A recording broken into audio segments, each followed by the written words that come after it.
Good afternoon, dear students. I am Pawar sir. I hope you are studying well at home, as we also taking your lesson online with good care to assist you to prepare at home and giving assignment regularly, and which has been checked by us regularly. Today I would like to request your parents to cooperate with the management and pay the fees so that we can get our salary. Okay, please cooperate. Today we are going to learn civics standard 8, chapter number 2, and chapter name is the Indian Parliament. Today's file name is function of a parliament, page number 72. Page number 72, function of parliament. Open your textbook. First of all, today's date and standard 8, date 29 August 2020, subject civics.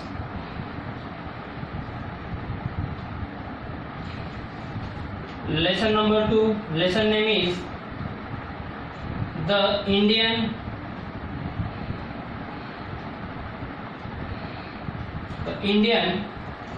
Parliament.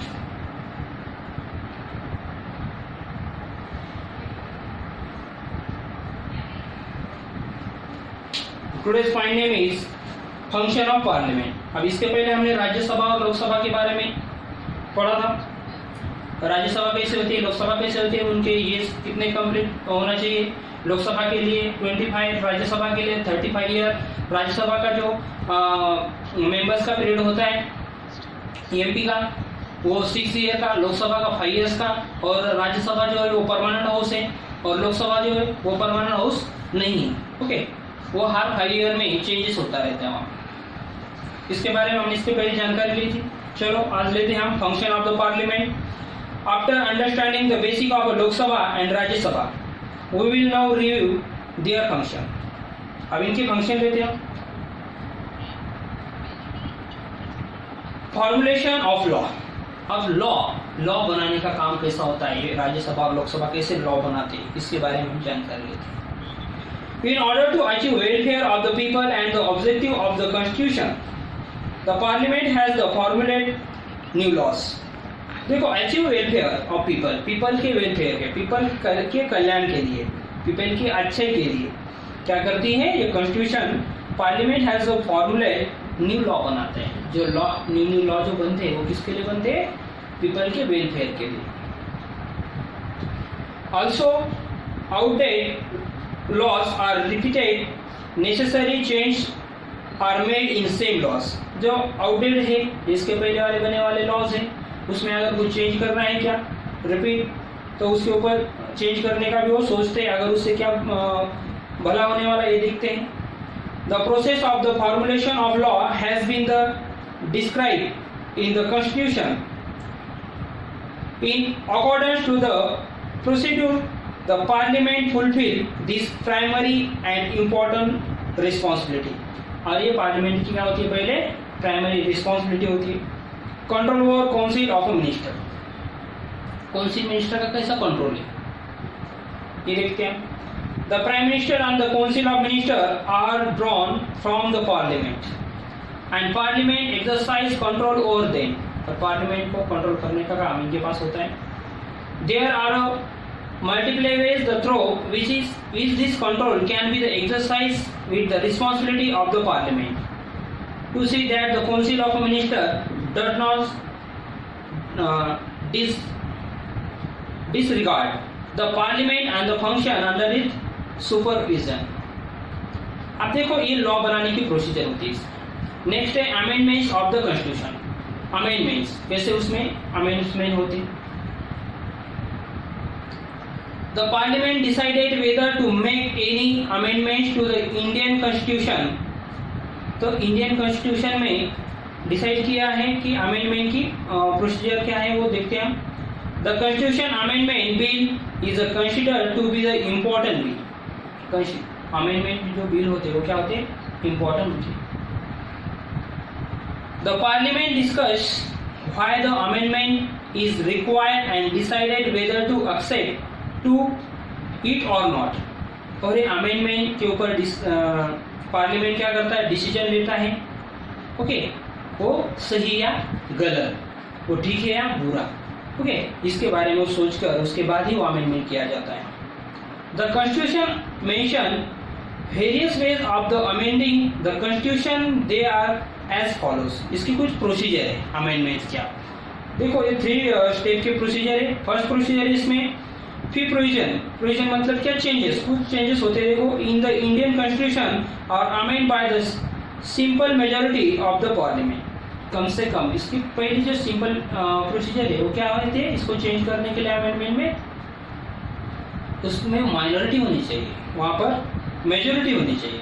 Majority मतलब जितने लोग हैं वो ज़्यादा से ज़्यादा इस side में होनी चाहिए, अमेंडमेंट के साइड में होनी चाहिए पार्लियामेंट के, उसे मेजॉरिटी करते हैं। सम प्रोविजंस रिक्वायर्ड स्पेशल मेजॉरिटी। अब देखो, इसको ये प्रोविजन बनाने के लिए स्पेशल जो टोटल मेंबर होते हैं उसकी स्पेशल मेजॉरिटी कितनी होनी चाहिए, टोटल मेंबर के टू थर्ड, ये जो 2 और 3 है इतनी मेजॉरिटी होनी चाहिए ऑफ द पार्लियामेंट में 2/3 मेजॉरिटी होनी चाहिए। फिर other provision are amendments by the special majority of the parliament plus consent from more than half of the constitution state. कम से कम क्या होना चाहिए, कॉन्स्टिट्यूशन में जो हमारे स्टेट है, टोटल स्टेट, उसमें से कम हाफ स्टेट की, तो उसको वहाँ पर हाफ स्टेट को कबूल होना चाहिए कि हमें कबूल है करके, क्योंकि इतना जो अमेंडमेंट बना रहे तो हमारे टोटल 28 स्टेट है, उसमें से कम 40 स्टेट को तो बताना है कि हमें कबूल है करके जो भी अमेंडमेंट बना है। तभी जाकर ये 3 प्रोसीजर में से ये 3 प्रोसीजर वहाँ पर होनी चाहिए, तभी जाकर वो अमेंडमेंट होता है, तभी वो बिल पास होता है।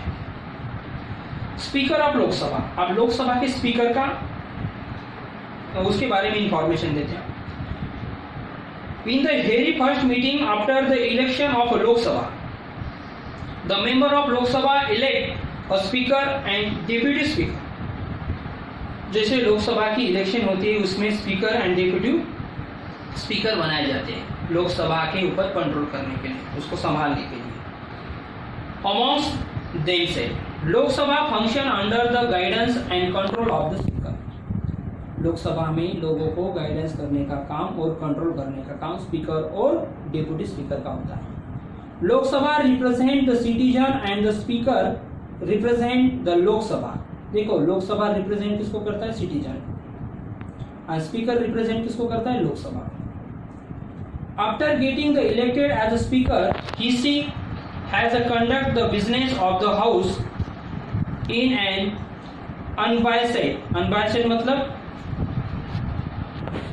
कि जो किसी को कुछ, अगर वहां पर क्या होते, बहुत सारे झगड़े होते हैं, ओके, और किसी को अपने जो रूल है उसके बारे में उनको जानकारी देगा। आप अपने रूल छोड़कर बाहर जा रहे हो, okay. Manner, Lok Sabha members have some rights and privilege as the representative of the people. These are take care of the speaker. Apart from this, the speaker has maintained the decorum and dignity। मतलब वहाँ पर जो बहुत सारे झगड़े होते हैं, कोई किसी को मारने के लिए आते हैं, तो वहाँ पर झगड़े नहीं होने चाहिए। तो उस स्पीकर को क्या करना चाहिए कि उनके जो रूल है वो उन्हें बताना पड़ता है कि आप कौन सी हद को छोड़ के बाहर जा रहे हो। वो उन्हें अपने क्या बताते हैं कि अपनी जानकारी बताते हो कि आप सोचो कि आप कौन सी लेवल, कौन से हद तक जा रहे हो, आप अपने रूल में रहो, ये बताने का काम स्पीकर करता है। And interpret the rules of the daily functioning of the house and work accordingly.